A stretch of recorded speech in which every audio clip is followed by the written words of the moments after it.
What's up, guys? It's Caleb from KCNE Studios, and I'm finally back after a very long break. Wouldn't really call it a break, just call it like I was really busy and I couldn't make any videos, so I'm very sorry about that, but I did make a warning about it. But today, to kick off my return, I'll be doing a review of Gamera Attack of the Legion. So, here we go. Review. Let's do this. So it starts out with, like, this giant meteor falls and, like from the sky to the earth, and it's really spooky because all these people are watching it from the telescope, and it's like nighttime, and there's snow everywhere, and they're in the middle of nowhere. My English, rest in peace, my English. Sorry. So then everyone's all like, "Ooh, meteor and stuff," and then later, there was actually something in the meteor, and they're like, there's the little critter things, and they're like. That's basically the antagonist of the movie. Well, they start out as a bunch of like little critter alien things. Although like Godzilla vs. Destroy is what this movie really reminds me of Godzilla vs. Destroy. So, with the little critter things, they go into this giant building, semi-giant building, and then that's where they make their nest. Then there's a guy from the first movie who was like a big chicken. He was always like the birds and stuff. So he was really bad. Especially his voice actor was really bad in the last movie. Well. His actor wasn't him as an actor in the last movie wasn't that bad, but his voice actor was horrendous. It was pretty bad. So, anyways, he's in there as he makes a little cameo. It was pretty funny. He makes another cameo in the next movie, but he's more of his character. I think he was playing a different character or something like. I don't know. I don't know what they were going for, but the little diabolical critters. They go in and they break all the bottles, and it's horrible. It's bad. Because that was their diabolical plan. Like, literally, it was horrible. So, then, Gamera comes, and he fights the little critter things, and they give him a good beating. Like, there's a lot of blood. Like these Heisei Gamera movies are really gory. Like, in Godzilla, the monsters have a lot more durability, in the Gamera movies, not as much. I think it's because their source of power is a little different. Gamera gets his power from mana, and the other monsters are just more biological. There's a lot of like limbs getting ripped off and stuff, and lots of blood, and like lots of chunks like being ripped off the monster. And it's a lot more than in the Godzilla series, which I'm okay with. I think it's pretty cool.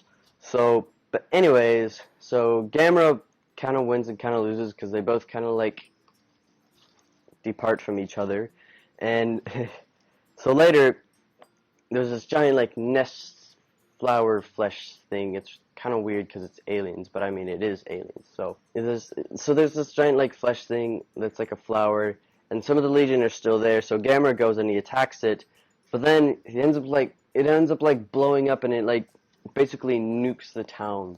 And Gamera, I don't know whether he was dead or whether he was dormant, because later he gets revived by mana. But in the meantime, the main characters, they find out what the Legion are, that they're like aliens, and that they get their energy from silicon and dirt, which is what they use to reproduce. And I don't know, like aliens. Okay, we get it. Later, Gamera goes back to fight the Legion in their final battle, and it is a really epic battle, and it lasted a good long time too. Legion finally goes into his giant form, which is huge and amazing. He's got like this horn thing that like opens up and it goes like, and he can like.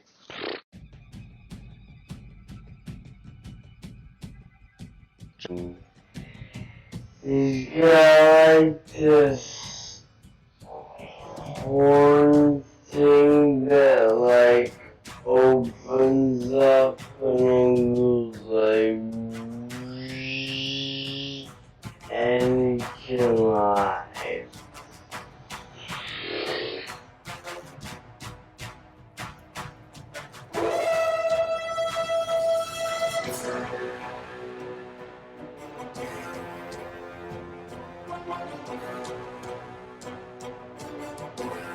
And like huge lasers and like lots of fire and lots of explosions.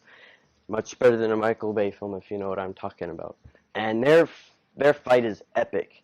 Gamera, he ends up having to summon mana again, and that's how he finishes him and kills him off. And so yeah, that's basically the movie, or the monster side to it. The characters in this movie aren't, I guess they're not as interesting as in the first one. They do bring it back the main girl, who was like able to connect to Gamera because of the little necklace thing she found, but that ends up breaking. So her cameo wasn't pointless. It actually had some meaning, and then she's in the next one too, I think. I think she's in it a little bit in the next one, but that one's just more of just a cameo, I think, because they have another main character.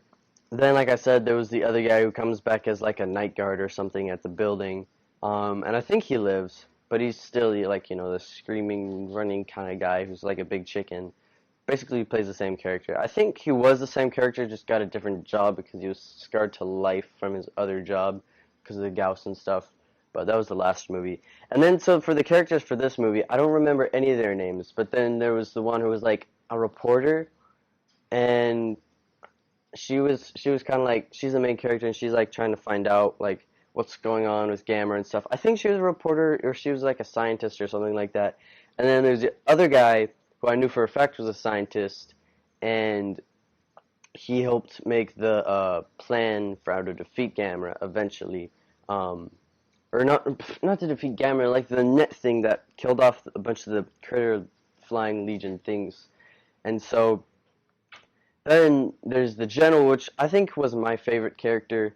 Or no, he wasn't my favorite character. It was the colonel who was like, he wanted Gamera to fight for them, and then there was the general who was like, no, we don't trust him. He doesn't even believe the story about the girl who's able to like connect with Gamera. But then he ends up learning, so he gets a little bit of character development in this movie. But overall, the last movie had better characters, but this movie still holds up a lot better because, in my opinion, Legion is like the coolest Gamera monster, to be honest. I think I did a video about that. Legion is like my most favorite. In the last movie, Gauss was awesome in his own way, but yes, there is a but. The animatronic or the suit, it looked a little derpy sometimes, but Legion was just like 10 out of 10 awesome. Even his critter form held up like pretty well. To be honest, in Godzilla vs. Destroyer, the little the little crab-like forms of Destroyer, I thought they were a little cheesy too because of the way they walked. They didn't really look really real at all. But in this movie, the Legion, they were really, really well done. And especially his final form is just awesome. And he's huge. He's like 2 times bigger than normal Gamera.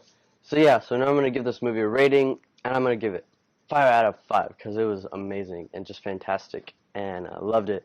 Because I think it was better. I think it was better than the first one, to be honest, just because of how awesome Legion was. The characters weren't as great, but Gamera, I haven't mentioned this, Gamera's suit was just so much, like, so awesome. Like, it was better than the last one. Not saying the last one was bad, but this one is amazing. Like, he's a lot more sinister looking.